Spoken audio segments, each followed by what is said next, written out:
நான் ஒரு தனி மனிதன். எனக்கென்று மின்சாரத்தை நான் தனியாக உற்பத்தி செய்ய முடியாது. மின்சாரத்தை ஒரு அரசாங்கம் தான் உற்பத்தி செய்து எனக்கு கொடுத்தாக வேண்டும். அதை நான் பயன்படுத்த முடியும். அப்ப எதுவெல்லாம் இங்கே தனி மனித உழைப்பால் சாத்தியம் இல்லையோ அதையெல்லாம் செய்வதற்குத்தான் இங்கே அரசாங்கம் தேவைப்படுகிறது. கல்வியை அரசாங்கம் கொடுக்கணும். உயர்தர கல்வியை சமமாக, தரமாக, இலவசமாக அரசாங்கம் கொடுக்கணும். ஏன்? அதை தனி மனித உழைப்பால் சாத்தியம் இல்ல. என் பிள்ளைய நானே தனியா ஒரு பள்ளிக்கூடம் கட்டி படிக்க வைக்க முடியாது. மருத்துவம் என்பது அரசாங்கம் தான் கொடுத்தாக வேண்டும். ஏன்? மருத்துவம் என்பது பலதரப்பட்ட மக்களால் உண்டாக்க வேண்டிய அந்த அமைப்பு. அங்கே மருத்துவர்கள் வேணும், செவிலியர்கள் வேணும், மருந்து மாத்திரை வேணும், அதுக்குன்னு ஒரு கட்டமைப்பு வேணும், அதுக்குன்னு ஆஸ்பத்திரி வேணும், அங்க சில விஷயங்கள்லாம் வேணும், உபகரணங்கள் வேணும், எல்லாம் வேணும். அது தனியா எனக்குன்னு நான் வீட்டுல ஏற்பாடு பண்ணிக்க முடியாது. அப்ப அந்த மருத்துவமனையை, அந்த ஆஸ்பத்திரியை ஏற்பாடு செய்வதற்கு அரசாங்கம் தேவைப்படுகிறது. எல்லோரும் வாகனம் வைத்தவர்கள் கிடையாது. நெடுந்தூரம் பயணிக்க வேண்டும் என்றால் நான் சாலை ஓட வேண்டும். சாலை அரசாங்கம் தான் போட்டு தரணும். போக்குவரத்து வசதியை அரசாங்கம் தான் ஏற்பாடு செஞ்சு தரணும். மின்சாரம் வேணும். இன்னைக்கு மின்சாரம் இல்லாம எதுவும் கிடையாது. எந்த வீட்லயும் மின்சாரம் இல்லாம கிடையாது. அந்த மின்சாரத்தை அரசாங்கம் தான் உருவாக்கி தர முடியும். அரசாங்கம் மட்டும்தான் மின்சாரத்தை உருவாக்கி கொள்ள முடியும். உருவாக்கி அதை மக்களுக்கு அவர்கள் தந்தாக வேண்டும். அப்ப ஒரு அரசாங்கம் கல்வியையும், மருத்துவமனையும், மின்சாரத்தையும், போக்குவரத்தையும், குடிநீரையும் தான் இலவசமாக தர வேண்டுமே தவிர இதுவையெல்லாம் தனி மனித உழைப்பால் சாத்தியம் இல்ல. அப்ப இதையெல்லாம் செய்து கொடுப்பதற்கு தான் அரசாங்கமே தவிர என் தங்கச்சிக்கு, என் அக்காவுக்கு, என் அம்மாவுக்கு 1000 ரூபாய் கொடுக்கறதுக்கு அரசாங்கம் தேவையில்லை. அதுக்கு எங்க அப்பாவே போதும். எங்க அப்பா 1000 ரூபாயை ஒரு தனி மனிதன் சம்பாதிச்சு கொள்ள முடியும். எங்க அப்பா தான் வெள்ளரிக்கா வித்தே மாசம் 1000 ரூபாய் சம்பாதிக்கிறான். எங்க அண்ணன் டீ வித்தே மாசம் 50,000 ரூபாய் சம்பாதிக்கிறான்.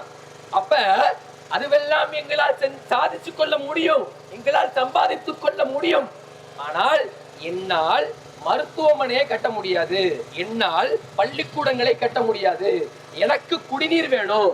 இங்க இந்த அய்யலூர்ல கூட்டம் போட்டு பேசிட்டு போன ஐயா காந்திராஜன் அவர்கள் அவரு சொல்லிட்டு போறாரு, நான் காவிரி கூட்டு குடிநீர் திட்டத்தை அமல்படுத்துவேன் அப்படின்னு சொல்லிட்டு போறாரு. ஆனா விவரம் கட்டவங்களா, இந்த தொகுதியிலேயே குடகனாறுன்னு ஒரு ஆறு இருக்கு. அந்த குடகனாறுலயே சுத்தமான தண்ணீர் இருக்கு. அது வத்தாத நதி, வத்தாம ஓடிக்கொண்டிருக்கிற நதி.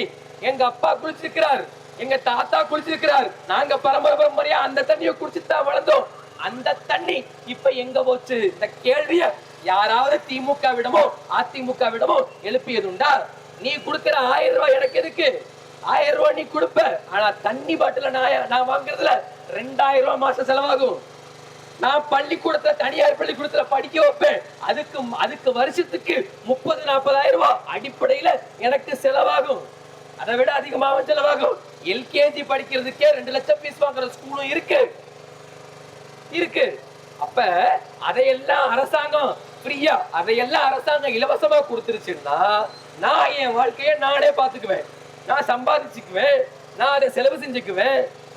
காவிரி கூட்டு குடிநீர் திட்டம் எனக்கு தேவையில்லை. எனக்கு சுத்தமான குடிநீர் வேணும்.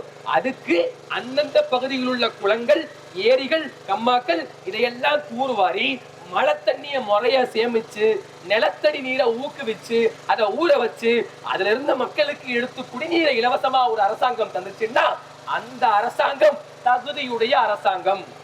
அந்த அரசாங்கம் தகுதியுடைய அரசாங்கம். ஏன்? அது தனி மனித உழைப்பால் சாத்தியமில்லாத குடிநீரை உங்களுக்கு இலவசமாக, தரமாக வழங்குகிறது. ஆனால் அதை செய்யாத இவர்கள் காவிரி கூட்டு குடிநீர் திட்டம். அது எங்க போய் காவிரி கூட்டு திட்டம் எனக்கு எதுக்கு? கர்நாடகக்காரே முதல்ல காவிரியை தர்றதே இல்லை. அது வேற சிக்கல்.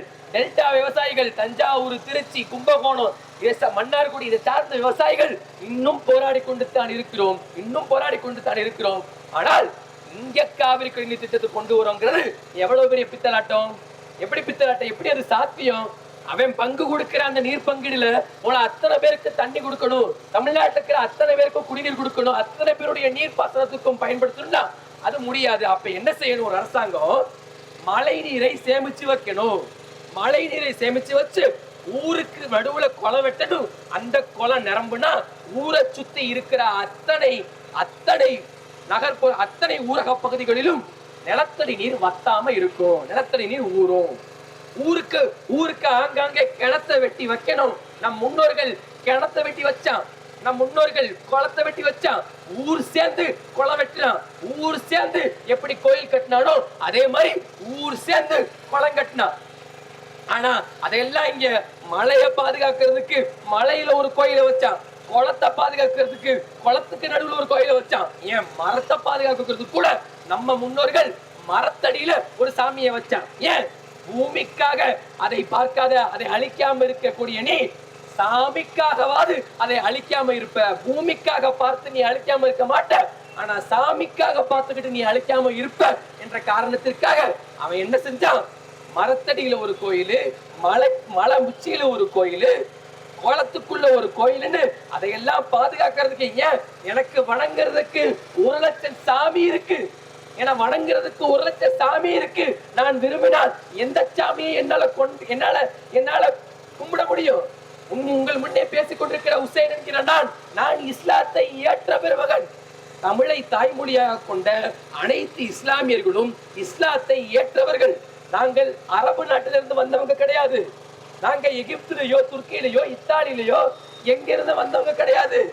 நானும் ஒன்ன மாதிரி இந்த ஊர்ல பிறந்து இந்த கிராமத்துல வளர்ந்து ஓம் கூட விவசாயம் பண்ணி நீ சுவாசிக்கிற அதே சுவாசிக்காத்து சுவாசிச்சு நீ குடிக்கிற அதே தண்ணியை குடிச்சு உனக்கு உன்னுடைய ஒன்னா மக்களோட மக்களா ஒன்னா வாழ்ந்த ஆள் தான் நான் இஸ்லாத்தை ஏற்றிருக்கிறேன். இப்ப இல்ல, சில பரம்பரைகளுக்கு முன்னே, சில தலைமுறைகளுக்கு முன்னே நான் இஸ்லாத்தை ஏற்றிருக்கிறேன். அப்ப விரும்பினா எந்த சாமியையும் கும்பிட முடியும்.